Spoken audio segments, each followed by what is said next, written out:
The name of the book is The School Revolution. And how are we going to, first give me the premise, and then how we get there. Well, we have a broken system. Yeah.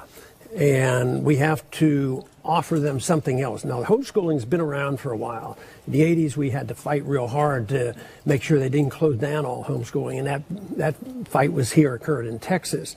But most people now, and it's not just conservative, there's people from the other side of the spectrum who realize that the system isn't working. Every single day you see the violence in school, and kids getting out of school, and they go to college and they have to be taught how to write again and spell again. They have to learn their English. So the system is very much broken. And I go over that on the history. But also, I want to have a curriculum that talks about the freedom philosophy and people thinking along these terms and have a different perspective on history, which you're very interested in, different perspective in history and economics, obviously, but also to change the atmosphere with the idea of getting young people prepared to either go to college or start their own business. And the easiest job is convincing people there's something seriously wrong with the system. That's easy. But unfortunately, in Washington, economics, things go bad, spend more money, print more money. And that's the way it is in education, too. They want to just spend more money on it. The problem is, though, and I know this as a homeschooling dad, my wife feels the same way, it's terrifying because this whole society has taught you don't have a certificate. You're not smart enough. You can't do that. Let professionals. If I hear that one more time, let the professionals do it. Give me a break, man. Look what you've churned out. The system is churning out a bunch of people that cannot survive. And homeschooling isn't like if I were required to homeschool. I happen not to have homeschooled, but let's say I was to homeschool in this day and age, and I've been through the sciences and medicine, but if I had to sit down and explain physics at this moment, I'd have to work at it. It isn't like the parent has to know every single thing. I mean, in the instance that we have in the curriculum, we want people to be helped on the internet. That's what's so great about the internet. And there'll be lectures on the internet, and there'll be communication among the students on the internet. They'll be self-taught at their own pace with parental help. There's more guidance in the first 6 years, because they're not, they need more guidance. But later on, you've had the experience, and obviously you allowed your kids to make a little bit of decision on their own. Yeah, they go at their own pace. This instead of everybody does this and march them in and sit down, and some people describe it as prison. I thought, holy man, that's pretty much true. Walk in and sit in this chair and don't move. Right. And go at everybody else's pace and learn at the average way. When we're boxing everybody. Before the break, kind of leading towards a conversation about third parties, and this is one obviously you're very familiar with. You ran for president, Libertarian Party, and you did eventually switch to the Republican Party. Is it a sense, because I think Glenn's, he's flirting with this idea. He's given up on the Republicans completely. I mean, your son is one of the very few that he actually respects in Washington, and it feels like we can't ever get anywhere. So he's flirting with this idea with third parties. You've had quite an experience. If you're talking to a Glenn Beck about that idea, what do you tell him? Well, I understand the frustration because there's a lot of that, and I get the question a whole lot. What about time for a third party? And I say it's time for a second party because we just have one party there. They're the same on all the big issues. They agree. Just recently we had a vote on in Washington on Syria, and the Pelosi and Boehner both supported the bombing of Syria. They both support the Fed. They both work together on the big issues. They fight and argue over power and things, but it was a bipartisan thing that went, with leadership to, pass that horrible budget resolution just recently, the continuing resolution. No, the frustration level is real high. There's some reasons why I'm not too optimistic about it because, we send our armies over to the Middle East and around the world to spread democracy. Of course, I don't like that word as well as I like a free society and a few other things in a republic. But we send our troops over there and people die and say, you have elections and do this.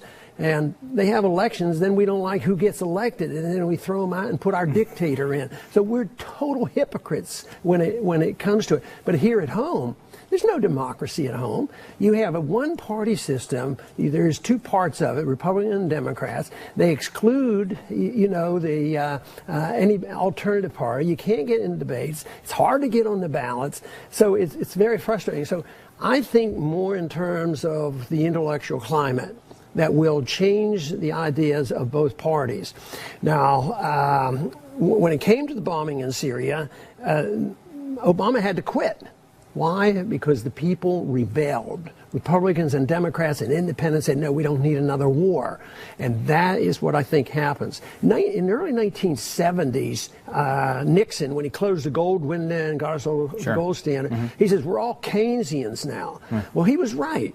The Democrats were Keynesians, Republicans were Keynesians, but ideas have to infiltrate the whole culture, and whether you have to get Republicans and Democrats and independents to agree we don't need the Federal Reserve fixing interest rates. So yes, the reforms may come in another party someday, but not soon. There's too much bias. I think the crisis is going to come much sooner, and it's going to hit. The race is, can we convert enough people to believing, and understanding free market economics and why liberty is the issue and why balanced budgets are important. That is the race, because the collapse is coming. Then the question is what are we going to rebuild it with? Are we going to allow the authoritarians who destroyed our system to rebuild it and put it into another one and have another dictatorship of sorts? Or are we going to reform, refine, and do even a better job than the founders did and work in the direction of personal liberty? And that, of course, is the side that I'm on, and I tend to be optimistic that a lot of people are joining us in this effort. Yeah, I don't often quote Howard Dean, but he once said, and fairly recently, something to the effect of, it's no longer a battle between capitalism and socialists, it's how socialist are we? And people beat up on him about that, but in effect, it's true. The food stamp program was going to be renewed. The Democrats came out and they wanted a 65% increase in the food stamp program. And then the Republicans, the other opposition party, wanted crazy, crazy cuts. They only wanted to increase the program by 57%. Yeah.